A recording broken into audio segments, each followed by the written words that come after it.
Once upon a time, there was a poor father named Raj. He lived in a small, crumbling house on the edge of a bustling city. Despite his hardships, Raj had one thing that kept him going: his little daughter, Priya.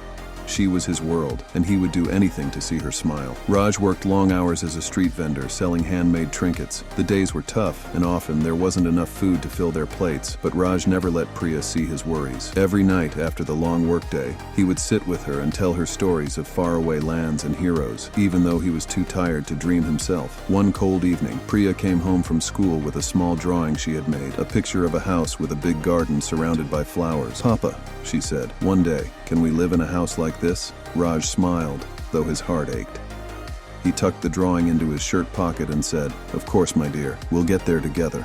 That night, Raj stayed up late, working on his trinkets by the dim light of a candle. His hands were sore, but he kept going, thinking of Priya's smile. The next morning, he sold a few extra pieces, and for the first time in weeks, he bought a loaf of bread and a small bundle of flowers. When he came home, Priya's face lit up with joy. Raj placed the flowers on the table and said, "This is for you, Priya.